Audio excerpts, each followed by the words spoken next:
ചെയ്യുകയും ഇതിന്റെ ഉദ്ഘാടന കർമ്മം നിർവഹിക്കുന്നതിന് വേണ്ടി ബഹുമാനായ മണിക്ഫാനെ ക്ഷണിക്കുകയും ചെയ്യുകയാണ്.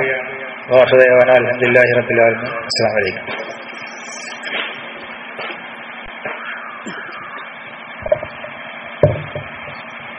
അസ്സലാമു അലൈക്കും വറഹ്മത്തുള്ളാഹി വബറകാതുഹു. അൽഹംദുലില്ലാഹി റബ്ബിൽ ആലമീൻ വസ്സലാത്തു വസ്സലാമു അലാ റസൂലിഹിൽ കരീം വഅലാ ആലിഹി വസഹ്ബിഹി അജ്മഈൻ. പ്രിയമുള്ള സഹോദരന്മാര്, ഇന്ന് ഇവിടെ എത്തിയത് അവിചാരിതമായിട്ടാണ്. എനിക്ക് ഈ പരിപാടി ഉദ്ഘാടനം ചെയ്യുന്നതിൽ അതിയായ സന്തോഷമുണ്ട്. കാരണം ഈ വിഷയം ജനങ്ങളിലേക്ക് ഇതുവരെ ശരിയായിട്ട് എത്തിയിട്ടില്ല. ഞാൻ ഇത് പറയാൻ തുടങ്ങി 30ഓളം വർഷങ്ങളായി. ഇതെന്താണെന്ന് വെച്ചാൽ, നമ്മളെ ജനങ്ങൾക്ക് നമ്മൾ ഈ വസിക്കുന്ന ഭൂമിയെ പറ്റിയോ നമുക്ക് ചുറ്റുമുള്ള മറ്റു അല്ലാഹുവിന്റെ പടപ്പുകളെ പറ്റിയോ അധികം അറിവില്ല. അത് അറിയാനും ശ്രമിക്കുന്നില്ല. അതിന് കാരണം ഒന്നുണ്ട്. എന്താണെന്ന് വെച്ചാൽ, സ്കൂളിൽ പഠിപ്പിക്കുന്ന പഠിപ്പും മദ്രസയിൽ പഠിപ്പിക്കുന്ന പഠിപ്പും രണ്ടാണ്. സ്കൂളിൽ ഒന്ന് പഠിപ്പിക്കുമ്പോൾ മദ്രസയിൽ വേറൊന്നാണ് പഠിക്കുന്നത്. അപ്പൊ കുട്ടികൾക്ക് സംശയം ഉണ്ടാവും, ഏതാണ് അംഗീകരിക്കേണ്ടതെന്ന് മനസ്സിലാവുന്നില്ല. ഭൂമി ഗോളമാണെന്നും ഭൂമി ചുറ്റുന്നുണ്ടെന്നും സ്കൂളിൽ പഠിപ്പിച്ചാൽ മദ്രസയിൽ അതിനെ വിപരീതമായിട്ടാണ് പഠിപ്പിക്കപ്പെടുന്നത്.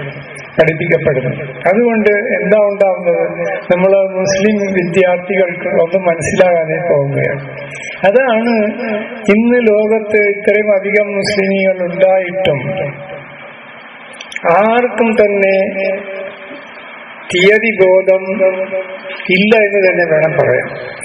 എന്തുകൊണ്ടെന്നാൽ, ഇപ്പോ പരിശുദ്ധ മക്കയിലും മദീനത്തിലും പോലും ഇസ്ലാമിക തീയതികൾ, അതായത് അള്ളാഹു ഖുർആനിൽ കൽപ്പിച്ച തീയതികൾ തെറ്റിച്ചിട്ടാണ് അവര് ഉപയോഗിക്കുന്നത് എന്ന് നിങ്ങൾക്ക് മനസ്സിലായിട്ടുണ്ടാവും. കഴിഞ്ഞ ദുൽഹജ്ജ് തന്നെ സംഭവം എന്താ നടന്നതെന്ന് പറഞ്ഞാൽ, ഞാനിത് വളരെ അടുത്ത് വീക്ഷിക്കുന്ന ഒരു വ്യക്തിയാണ്. നമുക്കിപ്പോ നെറ്റുണ്ട്, ഇന്റർനെറ്റ് ഉണ്ട്, ഉടനെ വിവരങ്ങൾ അറിയാൻ പറ്റും. സൗദിയിൽ നിന്ന് ആദ്യമായിട്ട് ദുൽഹജ്ജ് 1-ാം തീയതി ചൊവ്വാഴ്ചയാണെന്ന് പ്രഖ്യാപിച്ചു. അതിനുശേഷം ഏതാനും മണിക്കൂറുകൾക്കുള്ളിൽ രണ്ടാമതും അവരെ അറിയിക്കുകയാണ്, ഹിലാൽ എവിടെയും കണ്ടിട്ടില്ല, അതുകൊണ്ട് 30 പൂർത്തിയാക്കി ബുധനാഴ്ചയാണ് ഒന്ന്. ആകെ എന്തായി, ദുൽഹജ്ജ് മാസം തെറ്റി. ഇതിങ്ങനെ തെറ്റിച്ചുകൊണ്ട് വരികയാണ്. ഇത് പാടുണ്ടോ? മുസ്ലിങ്ങൾ എന്താണ് ഇത്രയും പിന്നോക്കമായിരിക്കുന്നത് എന്ന് നമ്മൾ ചിന്തിക്കേണ്ടതുണ്ട്. ഇതിങ്ങനെ പോവുകയാണെങ്കിൽ നമ്മളും മറ്റുള്ളവരും തമ്മിൽ യാതൊരു വ്യത്യാസം ഉണ്ടാവില്ല. അല്ലാഹു ഖുർആനിൽ പറഞ്ഞത് നമുക്ക് എല്ലാവർക്കും അറിയാം, കുന്തും ഖൈറ ഉമ്മത്തിൻ ഉഖ്രിജത് ലിന്നാസ്, ജനങ്ങൾക്ക് നേർവഴി കാണിക്കാൻ വേണ്ടി തിരഞ്ഞെടുക്കപ്പെട്ട സമുദായമാണ് നിങ്ങൾ. അപ്പൊ നമ്മളെ ഗതി ഇങ്ങനെ ആയാൽ പിന്നെ മറ്റുള്ളവരുടെ ഗതി എന്തായിരിക്കും എന്ന് നമുക്ക് ആലോചിക്കാമല്ലോ. അല്ലാഹു സുബ്ഹാനഹു വ തആല മനുഷ്യർ ഭൂമിയിൽ വരുന്നതിന് മുമ്പായിട്ടാണ്, അതായത് ഈ ലോകം സൃഷ്ടിച്ചപ്പോൾ തന്നെ ഈ സമയത്തിന്റെ സംവിധാനം ക്രമീകരിച്ചിട്ടുണ്ട് എന്നാണ് നമുക്ക് ഖുർആനിൽ നിന്ന് മനസ്സിലാവുന്നത്. അതായത് 12 മാസങ്ങളും അതിന്റെ ദിവസങ്ങളും ചന്ദ്രന്റെ ചലനങ്ങളും സൂര്യന്റെ ചലനങ്ങളും ഇതൊക്കെ വളരെ കൃത്യമായി അല്ലാഹു നിശ്ചയിച്ചു. അന്ന് ഹിലാൽ കാണാൻ ഭൂമിയിൽ മനുഷ്യരുണ്ടായിരുന്നില്ല. പക്ഷേ സമയം പോയിക്കൊണ്ടിരിക്കുന്നുണ്ട്, നമുക്ക് അതെല്ലാം കാൽക്കുലേറ്റ് ചെയ്ത് എടുക്കാൻ പറ്റും. നിങ്ങൾക്കറിയാം, ഗ്രഹണങ്ങൾ നമ്മൾ പ്രവചിക്കുന്നു. അത് പറയുന്ന ദിവസത്തിൽ പറയുന്ന സമയത്ത് ഉണ്ടാകുന്നില്ലേ എന്ന് നോക്കിയാൽ നിങ്ങൾക്ക് മനസ്സിലാവും.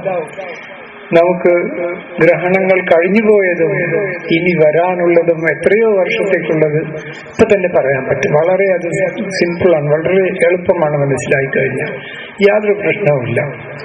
അതെന്താണെന്ന് വെച്ചാൽ ഒരു ഗ്രഹണം ഇത്ര ദിവസം കൊണ്ട് ആവർത്തിക്കും എന്നുള്ളതിന്റെ കണക്കുണ്ട്.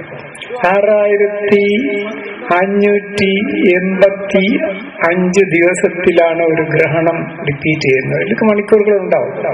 ഈ കണക്ക് പ്രകാരം നമ്മൾ കണക്ക് ചെയ്താൽ നമുക്ക് ഗ്രഹണങ്ങളുടെ റിപ്പീറ്റേഷൻ മനസ്സിലാക്കാൻ പറ്റും. അതേപോലെ തന്നെയാണ് ഈ അമാവാസി എന്ന് പറയുന്ന സംഭവം. ഒരു അമാവാസിയിലാണ് ഗ്രഹണം നടക്കുക. ഒരു അമാവാസി മാസത്തിന്റെ അവസാനത്തെ ദിവസമാണ്. ഇത് മനസ്സിലാക്കാൻ നമ്മുടെ മുസ്ലിം സമൂഹത്തിന് ഇതുവരെ സമയമായിട്ടില്ല എന്ന് പറയുമ്പോൾ നമ്മുടെ അവസ്ഥയെപ്പറ്റി ചിന്തിക്കേണ്ടതുണ്ട്. നമ്മളിപ്പോ പറയുന്നത് സമൂഹം മുഴുവനും ഒരു തെറ്റ് ചെയ്യുമോ എന്നാണ്. സമൂഹം മുഴുവനും തെറ്റിക്കാൻ ഇബ്ലീസിന് സാധിക്കും. ആദം അലൈഹി ഇസ്ലാമിനെ വഴിപിഴപ്പിച്ചു. അത് അവന് നമ്മളൊക്കെ വഴിപിഴപ്പിക്കുന്നത് വലിയ പ്രയാസമുള്ള കാര്യമല്ല നമ്മൾ മനസ്സിലാക്കണം. ഞാൻ ലക്ഷദ്വീപില് ജനിച്ചു വളർന്ന ഒരു വ്യക്തിയാണ്. നമ്മള് ലക്ഷദ്വീപിലേക്ക് കപ്പൽ പോകുന്നത്. കപ്പല് 9-ാം തീയതിയാണ് പോകേണ്ടത്. എന്റെ വാച്ചില് ഡേറ്റ് തെറ്റിയിരിക്കുകയാണ്. ഞാനത് മനസ്സിലാക്കിയിട്ടില്ല. അങ്ങനെ ഞാൻ പോകുന്നത് എന്റെ 9-ാം തീയതിയാണ് കൊച്ചിയിലേക്ക്. തീല് പോയി അവിടെ ചോദിച്ചപ്പോ അവര് പറയുന്നത്, അല്ല നിങ്ങൾ ഇന്നലെയല്ലേ വരേണ്ടത്, ഇന്ന് വന്ന 10-ാം തീയതി വന്നാൽ നിങ്ങൾക്ക് കപ്പൽ എങ്ങനെ കിട്ടും? കിട്ടൂല. അപ്പൊ കുറ്റക്കാരൻ നമ്മൾ തന്നെയാണ്. അപ്പൊ അള്ളാഹു മുസ്ലിങ്ങളോട് കൽപ്പിച്ചു, എല്ലാവരോടും കൽപ്പിച്ചു, നിങ്ങൾ അറഫയിൽ നിൽക്കേണ്ടത് 9-ാം തീയതിയാണ്. നമ്മൾ പോയി 10-ാം തീയതി അവിടെ നിന്നാൽ അള്ളാഹു അതിന് കൂലി കൊടുക്കും എന്ന് തീരുമാനിച്ചാൽ അത് മഹാ അബദ്ധമായിരിക്കും. കാരണം ദമാ ഖദറുല്ലാഹ ഹഖ ഖദരിഹി എന്ന് അള്ളാഹു പറയുന്നുണ്ട്. അവരെ അള്ളാഹുവിനെ കണക്കാക്കേണ്ട വിധത്തിൽ കണക്കാക്കിയില്ല. അള്ളാഹു നീതിമാനാണെന്നും വളരെ കൃത്യമായി കാര്യങ്ങൾ ചെയ്യുന്നതാണെന്നുള്ള കാര്യം നമ്മൾ മറന്നത്. അതാണ് പ്രശ്നം. അപ്പൊ എല്ലാരും പോയി അവിടെ ദിവസം തെറ്റിച്ചു നിന്നാൽ അത് നടക്കാത്ത കാര്യമാണെന്ന് നമ്മൾ മനസ്സിലാക്കേണ്ടത്. അപ്പൊ ഇതൊക്കെയാണ് അത് ഭൂമിയിലെ കാര്യങ്ങൾ. ദിവസം അളക്കാൻ നമുക്ക് അല്ലാഹു സുബ്ഹാനഹു വ തആല അന്നേ പഠിപ്പിച്ചിട്ടുണ്ട്.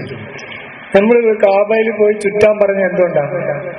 ചിന്തിക്കണം, വെറുതെ അല്ല. മറ്റുള്ളവർ മുസ്ലിങ്ങളെ കളിയാക്കുന്ന ഒരു സംഭവമാണിത്. ഇവർ ഇത്രയും വലിയ ഒരു ശാസ്ത്രീയമായ ദീനിന്റെ ആളുകളാണെന്ന് പറയുന്നത്, ഇവര് വന്നിട്ട് ഇതിനെ ചുറ്റും കറങ്ങുന്നുണ്ടല്ലോ, എന്താ ഈ സംഭവം, എന്ത് വ്യക്തമാണൊക്കെ മറ്റുള്ളവർ കളിയാക്കുന്നത്. പക്ഷെ അതിൽ ഭയങ്കര തത്വങ്ങൾ അടങ്ങിയിട്ടുണ്ട് എന്നുള്ളത് മനസ്സിലാക്കണം. ഈ കാബയെ 7 പ്രാവശ്യമാണ് ചുറ്റേണ്ടത്. അത് ചുറ്റുന്ന അതേ രീതിയിൽ തന്നെയാണ് എല്ലാ ഗോളങ്ങളും ചുറ്റുന്നത്. ഇതിനെപ്പറ്റി അല്ലാഹു ഖുർആനിൽ പറഞ്ഞു, കുല്ലും ഫീ ഫലകിൻ യസ്ബഹൂൻ, എല്ലാം ചലിച്ചുകൊണ്ടിരിക്കുകയാണ്. അപ്പൊ അത് ഭൂമിയുടെ ഈ കറക്കം നമ്മള് ഒരു തവാഫ് പോലെയാണ്. 7 തവാഫിന്റെ എണ്ണം. ഭൂമിയുടെ കറക്കത്തിന്റെ എണ്ണവും 7. നമുക്കുള്ള 7 ദിവസങ്ങളാണ്, അധികം ദിവസങ്ങളില്ല. ആ ദിവസങ്ങളാണ് നമ്മൾ ആവർത്തിച്ച് ഉപയോഗിച്ചു വരുന്നത്. ഈ ദിവസം എവിടെ തുടങ്ങുന്നു നമ്മൾ ചോദിച്ചാൽ ആർക്കും അതിന് ഉത്തരമില്ല. എവിടെ തുടങ്ങുന്ന അറിയില്ല. അപ്പൊ അവിടെ നമുക്ക് അടയാളമുണ്ട്. ഈ തവാഫ് തുടങ്ങിയത് എവിടെ നിന്നാണ്? 4 മൂലമുണ്ട് കാബയിൽ. ഏത് മൂലയിൽ നിന്ന് ചുറ്റിയാലും നമുക്ക് 7 എണ്ണാൻ പറ്റും, ഒരു പ്രയാസവുമില്ല. അപ്പൊ അവിടെ അങ്ങനെയല്ല. ലോകത്തുനിന്ന് നാനാഭാഗത്തുനിന്ന് പോകുന്ന ആളുകളും ഹജറുൽ അസ്വദിൽ നിന്ന് തന്നെ തുടങ്ങി അവിടെ തന്നെ അവസാനിപ്പിക്കണം. അപ്പൊ അവിടെ പോയിട്ടുണ്ട്. അപ്പൊ ഭൂമിന്റെ ഈ കറക്കം നമ്മള് അളക്കുന്നത് സൂര്യന്റെ നേരെ ഒരു സ്ഥലം വന്നാലാണ്. അപ്പൊ മാത്രമേ ശരിക്കും എടുക്കാൻ പറ്റുള്ളൂ. അത് ഹജറുൽ അസ്വദിന്റെ നേരെ വന്നാൽ ഒന്ന് കണക്കാക്കുന്ന മാതിരി. അപ്പൊ ഈ നമ്മൾ ഭൂമിയിൽ ഇടുന്ന ഈ പോയിന്റ് സൂര്യന്റെ നേരെ വന്നാൽ മാത്രമേ ഒന്ന് നമുക്ക് അളക്കാൻ പറ്റൂ. ആ സമയത്ത് അള്ളാഹു നമ്മോട് കൽപ്പിച്ചു ളുഹർ നമസ്കാരം നിലനിർത്താം. എല്ലാവരും എല്ലാ ദിവസവും ളുഹർ നമസ്കാരം നമസ്കരിക്കും. അങ്ങനെ ഈ ളുഹർ 6 ദിവസവും നമസ്കരിച്ചു കഴിഞ്ഞാൽ പിന്നെ അവിടെ ളുഹർ അവസാനിക്കുകയും വേറൊരു നമസ്കാരമാണ് പിന്നെ ജുമാ. അതെല്ലാ പള്ളികളിലും ഉണ്ടാവില്ല, പ്രത്യേക പള്ളികളിൽ മാത്രം. പിന്നെ അത് തുടങ്ങിക്കഴിഞ്ഞാൽ അതങ്ങനെ വട്ടം കറങ്ങി 24 മണിക്കൂർ വരെ ഉണ്ടാവുള്ളൂ.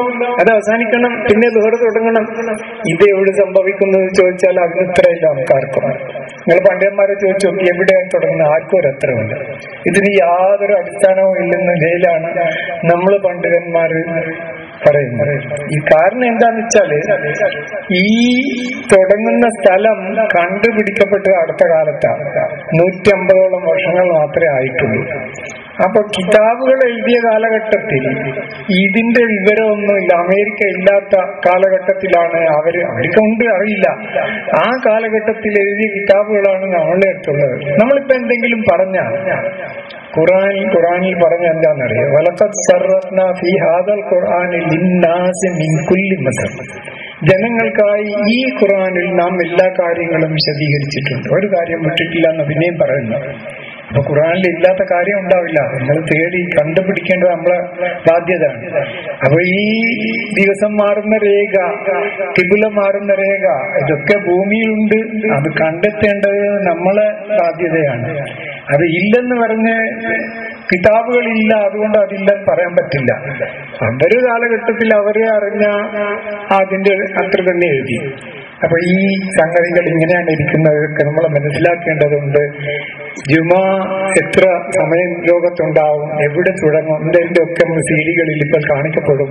അതിലേക്ക് ഞാൻ ഇപ്പൊ കടക്കുന്നില്ല. അതുകൊണ്ട് ഇതിന്റെ ഉദ്ഘാടനം ഞാൻ ഇതോടെ തുടങ്ങിയതായിട്ട് പ്രഖ്യാപിക്കുകയാണ്. അതോടെ എന്റെ വാക്കുകൾ ചെറുക്കുകയും ചെയ്യുന്നു. നിങ്ങൾ ഇത് കേട്ടതിന് വളരെ നന്ദി.